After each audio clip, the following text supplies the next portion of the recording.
मेरा नाम मुफ्ती Abdullah, Gujarat HDPI president. Pahalgam में जो हमला हुआ था आतंकवादी, क्या कहेंगे, किस तरह से आप लोगों ने कैंडल मार्च रखी है, कितने लोग? देखिए, हमने जो कैंडल मार्च रखी है, ये जो आतंकी हमला हुआ है वो बहुत दर्दनाक है और इससे जितने वहाँ भारतीय शहीद हुए हैं, हम सब भारतीयों के लिए एक बहुत बड़ा दुख है ये।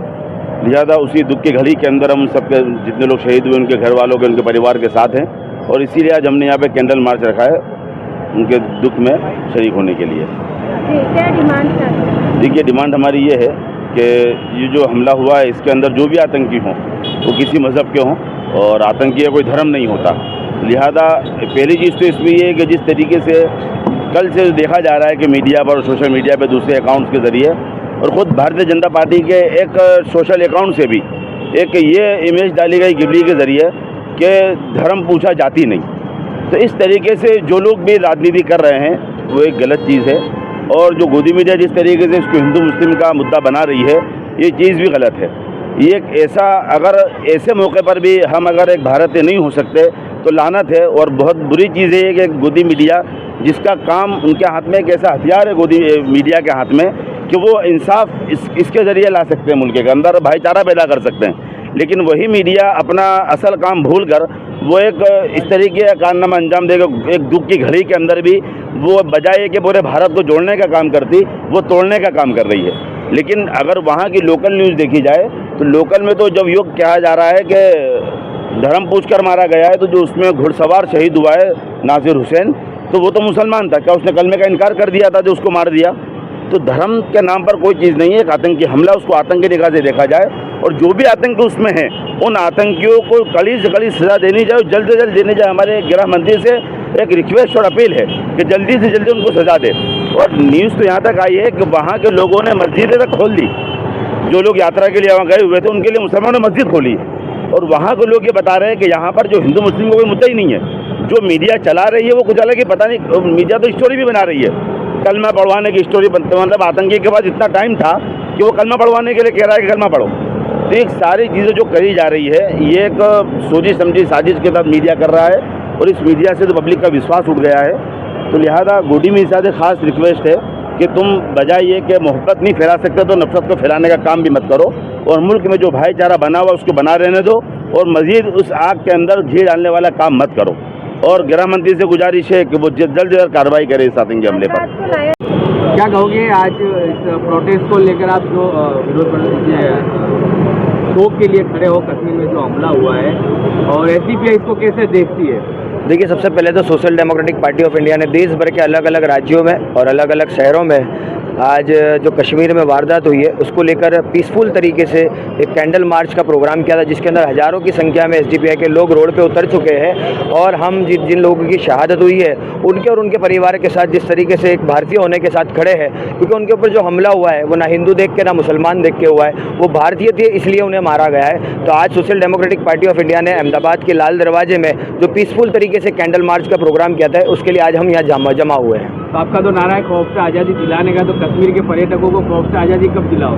देखिए, हम कश्मीर के पर्यटकों से पूरे भारतीय लोगों से कहेंगे कि भूख से आज़ादी, खौफ से आज़ादी हमारा नारा नहीं है, ये भारतीयों का नारा है। क्योंकि आज जिस तरीके से देखा जाए कि कहीं ना कहीं भारतीय लोगों को खौफ दिलाया जा रहा है कि आपको 20 करोड़ लोग 80 करोड़ लोगों पे भारी होंगे, कहीं ना कहीं अपनी नाकामियों को छुपाने के लिए हिंदू मुस्लिम का रंग दिया जा रहा है। और उसी के साथ आज वो दिन याद आता है, भगत सिंह का एक कॉल है कि आप सरकार चाहे जिसकी भी हो लेकिन आपको निडर होकर उनकी गलत नीतियों का विरोध करना चाहिए, क्योंकि विरोध करने वाले ही, क्रिटिसाइज करने वाले ही देशभक्ति है। लेकिन अगर आप उनके तलवे चाटते हो तो आप देशभक्त नहीं, दलाल है। ये बात भगत सिंह ने आज के दौर के लिए ही कही थी। और social democratic party of India जहाँ कहीं भी जुल्म होगा और किसी के साथ भी नाइंसाफ़ी होगी, चाहे वो कश्मीर में हो, कन्याकुमारी में हो, अहमदाबाद में हो या केरला में हो, हम उनके साथ कंधे से कंधा मिलाकर ना धर्म देखकर ना जाति देखकर एक भारतीय होने के नाते खड़े रहेंगे। आज कुछ लोग जो है संगठन के लोग कमिश्नर ऑफिस भी अपनी जो कौटुंबिक की रक्षा के लिए जो हथियार के लाइसेंस के लिए गए थे उसको कैसे देखते हो? देखिए, सबसे पहले तो संगठन के जितने भी लोग हैं इनका काम देश की सेवा करना है, देश का माहौल ख़राब करना नहीं है। आज जिस तरीके से पार्टी रास्ते पर भी इन्होंने हो आपा अल्लाह किया, इनको पता ही नहीं पीसफुल प्रोटेस्ट क्या होता है,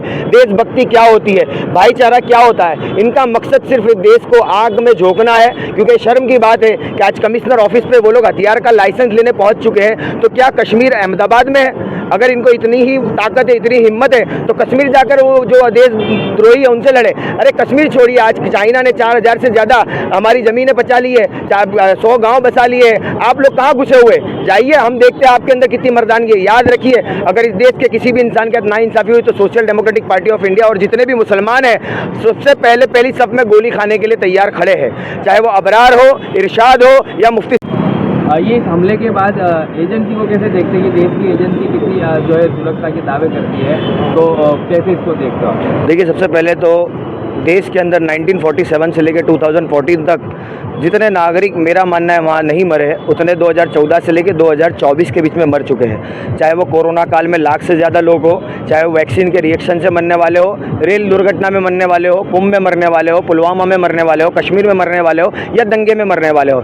इस सरकार ने इस देश को किस हाल में ला के खड़ा किया है वो हमारे सामने है। और देश की जितनी भी एजेंसीज़ है उनसे हमारी खास करके गुजारिश है कि आप लोग जिस तरीके से 2014 के पहले निष्पक्ष होकर देश के लिए काम करते थे, इसी तरीके से इस देश के लिए काम कीजिए ताकि इस देश को बचाया जा सके। क्योंकि ये देश जो है अब आपके हवाले है, क्योंकि पिलर्स ऑफ डेमोक्रेसी जो होता है कि भाई न्यायपालिका, कार्यपालिका, मीडिया और जिस तरीके से उनका जो रोल होता है वो कहीं ना कहीं अपना रोल निभाने में आज विकल है, निष्फल है, जिसी वजह से आज ये हालात है। अभी रिसेंटली, अभी 1 घंटे पहले कश्मीर के अंदर, आप भारतीय मीडिया है क्योंकि आप ही इस देशभक्त मीडिया है, मैं यही मानूंगा, क्योंकि गोदी मीडिया का आज जिस तरीके से विरोध हुआ है कश्मीर में कि आप इसको हिंदू मुस्लिम ना कीजिए, वो एक शर्म की बात है मीडिया के लिए कि आज नेशनल मीडिया का नागरिकों का विरोध करना इस तरीके से, जैसे उस वक्त अंग्रेजों का विरोध किया जाता था, अंग्रेज जिस तरीके से भारतीयों पे जुल्म करते थे, इसी तरीके से आज गोदी मीडिया बीच का रोल कर रही है क्योंकि वो जुल्म को छुपा रही है और जालिम का साथ दे रही है। हमारी आप जैसे भारतीय मीडियाओं से मांग है कि हमारी बात को देश की एजेंसी से पहुंचाइए ताकि इस देश को बचाया जा सके। इस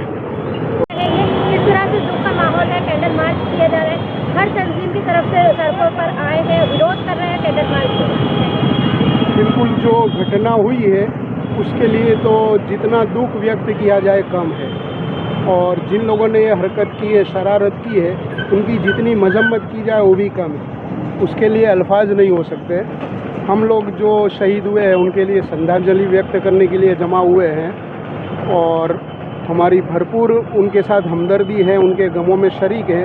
खासकर उनकी जो फैमिली है, परिवार है, उनके लिए हम दुआ भी करते हैं, अल्लाह ताला उनको हौसला और हिम्मत दे, सब्र और सुकून दे। जख्मियों को अल्लाह शिफा और सेहत, तंदुरुस्ती अता फरमाए। गुजराती भी कुछ शहीद हुए हैं। जी बिल्कुल, गुजरात के हमारे भाई भी हैं, मेरे जहाँ तक इल्म में है बड़ौदा के भी कुछ लोग हैं।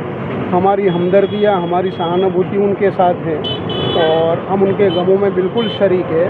और जिन लोगों ने घिनौनी हरकत की है, वो चाहे कोई भी हो, उसको किसी भी मज़हब से जोड़े बगैर उनकी शैतानियत को देखते हुए उनकी जितनी मजम्मत की जाए कम है। और हम सरकार से ये दरख्वास्त भी करते हैं कि जितनी सख्त और जितनी जल्दी सज़ा उनको देनी चाहिए।